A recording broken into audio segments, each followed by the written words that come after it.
We are on lesson exemplar 002, which is about network media.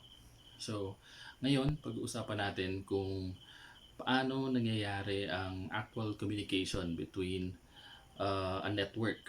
So, dito natin 'yan pag-uusapan sa ating second topic, which is network media. So, for today's objectives, after viewing this presentation, the students should be able to describe the primary types and uses of twisted pair cables, describe the primary types and uses of coaxial cables, describe the primary types and uses of fiber optic cables, describe the primary types and uses of wireless media, and compare and contrast the primary types and uses of different medias.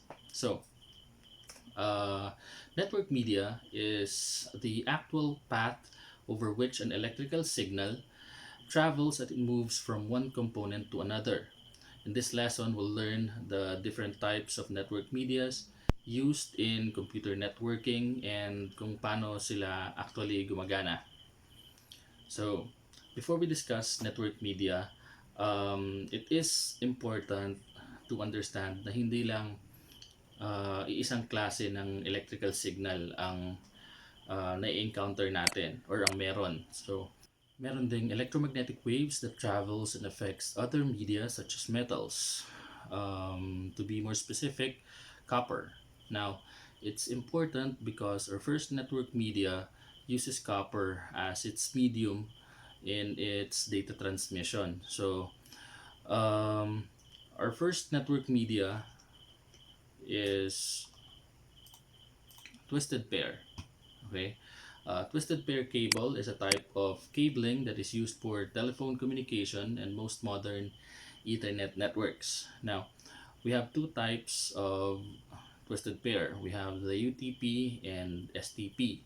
But before we discuss the types, we must first understand the concepts as to why bakit siya nakatwist, bakit twisted. So, it has something to do with the electromagnetic waves that I've been mentioning earlier. So when we talk about unwanted electromagnetic waves, we refer to it as yung electromagnetic interference. Sa amin sa ECE, ang tawag namin dyan is noise or basta any unwanted signal na ayaw mong pumasok dun uh, sa data transmission. Ang tawag doon is electromagnetic interference. So every electrical circuit creates an electromagnetic field. So bakit ito importante? Kasi data cables transmit data by sending electrical signals using the copper wires. Now, data signal is created using tiny changes in voltage that creates the ones and zeros na ginagamit natin sa mundo ng computers para mag-convert ng binary to actual words. So, syempre, yung receiving equipment natin or yung dulo, yung sa kabilang cable, as much as possible, pure sana yung signal na matatanggap niya. In case merong outside interference or yung ating electromagnetic interference na tinatawag, it could cause data loss or retransmission, basta delays dun sa signal. So, dyan nagkakaroon ng static during phone calls and yung lag sa internet, dyan yun nangyayari. So, twisting the pair of the network cable, yun yung naging solution kung paano natin malilesen yung tinatawag nating electromagnetic interference. So mamaya meron akong parang presentation kung paano kino-compute or paano makikita, paano nalilesen yung interference na sinasabi ko. So move tayo sa next slide. So ito ang ating unshielded twisted pair. So yun yung UTP cable, a medium that is composed of pairs of wires UTP cable is used in a variety of networks. Each of the 8 individual copper wires in UTP cable is covered by an insulating material. So, yung insulating material naman niya parang manipis na rubber lang. So, halos walang protection yung copper. Yun lang yung nakapagitan sa kanila tsaka yung sa copper. So, nandito yung ating outer jacket and then yung actual na twisted pairs. So, ito naman yung sinasabi ko sa inyong example or yung presentation kung paano kino-compute or paano dumadating yung um, signal from the source to the destination and kung paano nakakaapekto ang electromagnetic waves or unwanted electromagnetic signals sa data transmission. So, habang tumataas ang voltage na nakakaapekto dito sa ating wires, mas mataas ang chances ng electromagnetic interference. So, ang ating wires ay composed ng 4 pairs. So, itong nasa example natin is yung isang pares. So, sa isang pares ng wire, meron silang dalang equal na signal pero opposite. So, yung isa is i-assume natin na negative 2 volts and then yung isa is positive 2 volts. Now, sa data transmission, kung ito ang input, sa destination, mako-compute niya kung ilan yung magiging output sa pamamagitan ng sa difference nitong dalawa. So pag sinubtract natin si positive 2 volts minus negative 2 volts, magkakaroon tayo ng input na positive 4 volts. So ideally, dapat paglabas nito sa output is 4 volts din. So, para kung ano man yung pinadala natin dito sa input na data transmission, paglabas niya sa output, parehas din. So, kumbaga yung ones and zeros natin is i-convert parehong-pareho. Ngayon, so saan pumapasok yung tinatawag nating interference? So, halimbawa, sa isang linya ng cable, sa poste. So, obviously, hindi lang naman yung ating network cables ang nandun or yung sa communication lines. Nandyan yung sa power. So, i-assume natin na meron tayong 240 volts na power line na katabi ng ating cable. Katabi-katabi. So, syempre, mag-i-emit ito ng kahit papaanong, di ba sabi natin is nandyan lagi yung electromagnetic signals. So, itong 240 volts power line na to, mag-i-emit yan. So, in-assume ko lang na 1 volt na interference kadikit nung 2 volts. So, itong mga 1 volts na to, kahit tigo 1 volts yan, may epekto yan dun sa ating signal. So, paano siya nakaka-apekto? So, pag inad mo ngayon yan, 4 volts plus 4 volts, ang magiging output natin is 8 volts na. So, yung original na transmission natin, hindi nakaparehas dun sa output. So, obviously, mababago yung dating dun sa destination. So, paano natin yan ginawa ng paraan? So, ginawa ng paraan yan by twisting yung cables. Now, yung computation is nandito din. So, pakita natin to. So, tinwist natin yung pair ng wire. So, dito papasok yung computation. So, papakita ko na lang din So, si negative 2 volts pumunta dun sa baba. Syempre, inad natin si 1 volts. So, negative 2 plus 1 volt, negative 1 volt. Syempre, positive 2 volts nandun sa taas.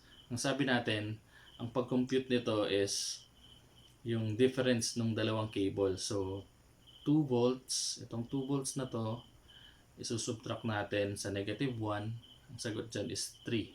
So 2 minus negative 1, 3. 3 volts. So papunta naman tayo sa sunod na cycle. So itong blue na to, negative 1 volt ang dala niya. Yan. Ito namang si 2 volts na to, pupunta siya rito, 2 volts. I-add sa kanya itong 1 volt na to, so naging 3 volts. So 3 volts minus negative 1, kaya naging 4.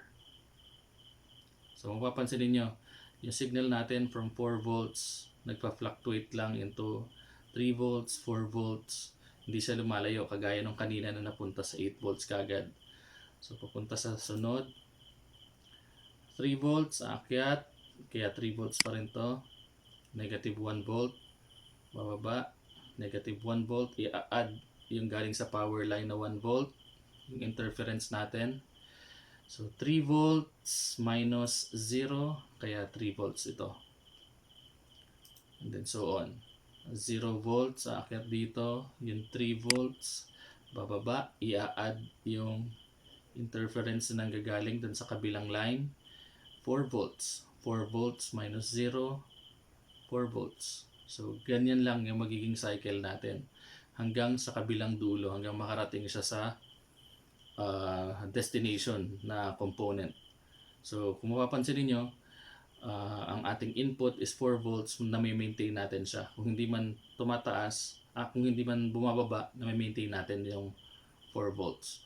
So, ganon yung dahilan kung bakit nakatwist ang ating mga cables to maintain yung input signal natin papunta dun sa destination. So wag na kayong mag-alala kasi hindi naman ito kasama talaga sa i-quiz ninyo or mga i-exam ninyo.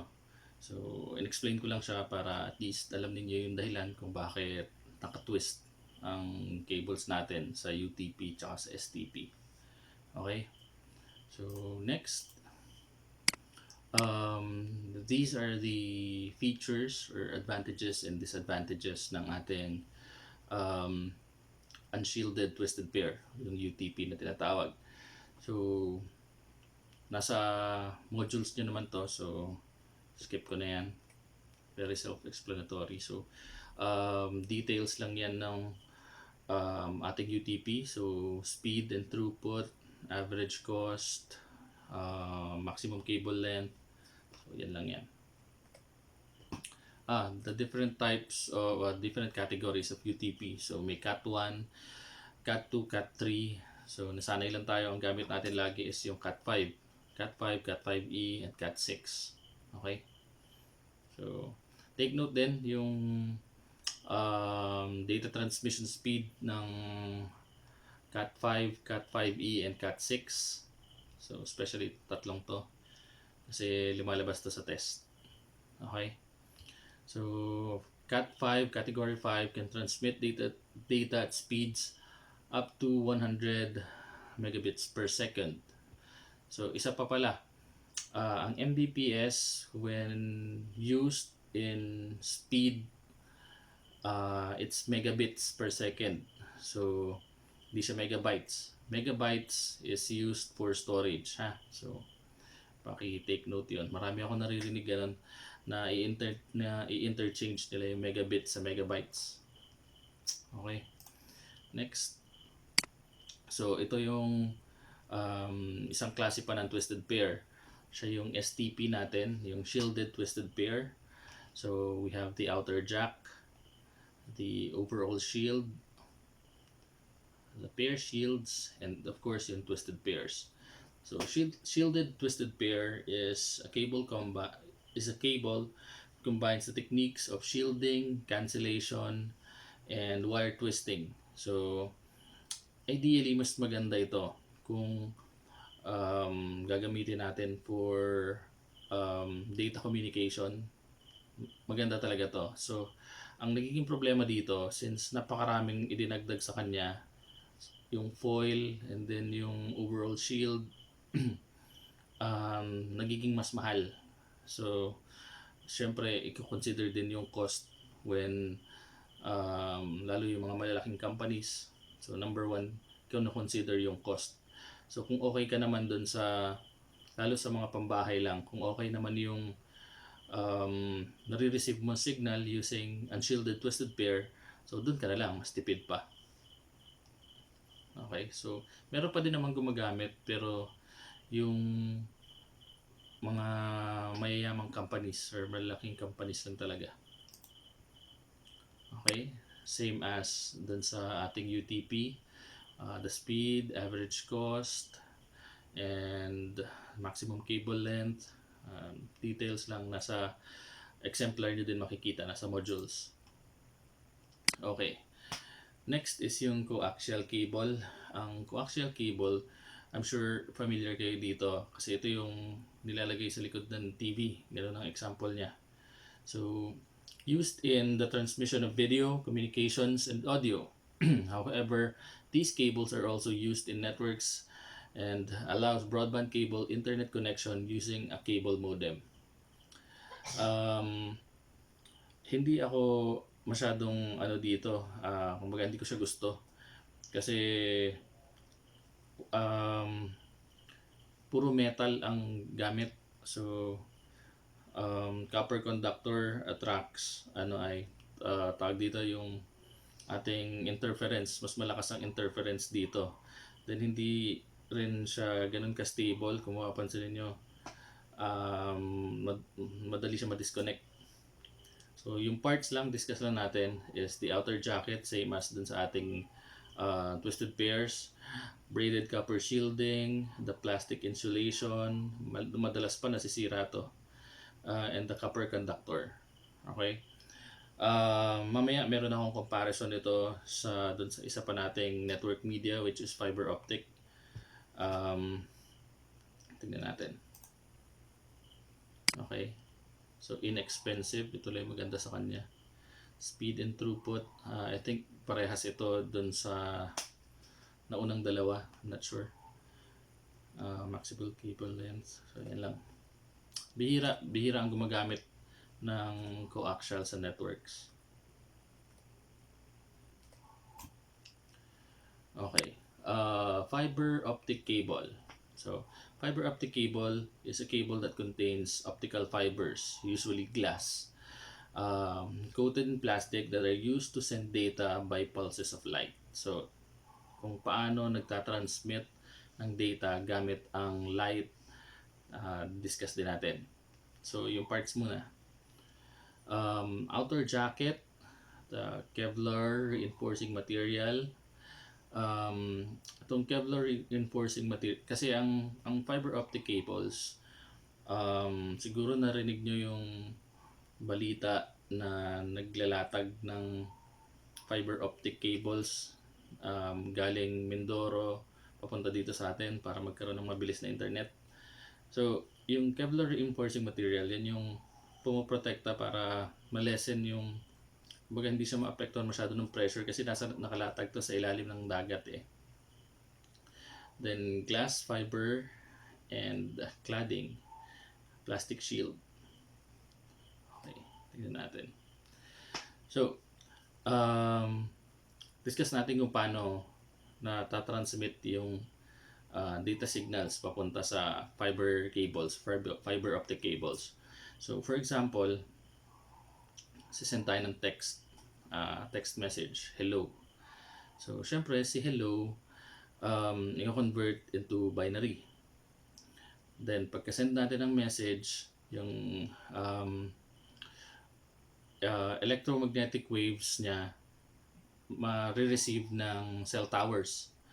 Now, ang pag-receive nito ng electromagnetic waves, ang ones nasa higher frequency, 0 nasa lower frequency. Pagdating niya sa cell tower, i-receive yan ng parang pulse ng light. So after nun, dadaan na yun dito sa maliliit na fibers ng ating fiber cable. So kung mapapansin niyo, yan. May mga butas pa yan na ang nakalaman sa loob is maninipis na fibers, parang gahibla ng buhok, na ang dumadaan is light. So this is a comparison ng fiber cable natin sa copper cable and kung bakit naging mas mabilis ang fiber cable sa copper cable. The speed of light kasi is mas mabilis than the speed of electrons, which is ginagamit ng ating copper cable. Actually, ang ating UTP and STP, copper din ang wires nila. So, mas mabilis pa rin ang fiber cable kahit dun sa UTP and STP. Isa pa is that ang copper attracts electromagnetic interference. Whereas sa fiber cable, nakakontain siya dun sa glass fiber. Glass yung lalagyan niya dito. So, yung light nagba-bounce lang dun sa loob ng glass na yon, kaya less ang interference na may experience for fiber cable. Okay? And actually, ang halos buong mundo connected via fiber cable na nakalatag sa ilalim ng dagat. So, ganun ang physical connection natin sa mundo through fiber cables. Ano? Next. The types of fiber optic cables. We have the single mode fiber cable, which allows only one mode of light to propagate through the fiber. It is capable of higher bandwidth and greater distances than multi-mode, and it is often used for campus backbones. And then the other one is the multi-mode fiber. Allows multiple modes of light to propagate through the fiber, and it is often used for workgroup applications and intra-building applications such as risers, yung mga malalaki na. So, okay, ito na muna features ng ating fiber optic cable. Speed and throughput, more than 1 Gbps or gigabits per second. And then the average cost is very expensive. So, kasi sa materials na dinagamit. Okay, ang last network media natin is of course yung wireless communication. So, wireless communication uses radio frequencies or infrared to transmit data between devices on a LAN. For wireless LANs, a key component is of course, the wireless hub or routers and access point used for signal distribution. Again, si access point, ginagawa niyang wireless yung galing sa wired connection. So, matatakil pa natin to in detail sa mga sunod na topics. So, okay lang tayo dyan. So, I think this list is also on the lesson exemplar. So, pwede niyo itong makita doon, ma-review kung ano ang pagkakaiba talaga ng ating network medias. So, UTP, STP, coaxial, fiber optics, and wireless media. Ito pa. Okay, that's it for today's discussion about network media. About the creation of kasi pag sinabi kasing network media, obviously dito itinuturo kung paano gumagawa nung sa patch cables, kung paano tayo nag-create ng connection sa devices. But obviously, since ano nga tayo sa oras, dahil sa late na start ng klase, hindi tayo magkikrimping kasi nagawa na naman ninyo yan nung grade 11. So, we'll be focusing on the modular keystone and patch panel. So, yun lang. Our next topic would be, I think, raceways, and yun na, yung patch panel and modular keystone. So, pwede na kayong magbasa ahead of time para kahit pa paano may naintindihan kayo kung sakali, o may mapulot na kayo dun sa module number 3. Okay, so for now, that's it. Thank you for watching and good luck sa inyong modules.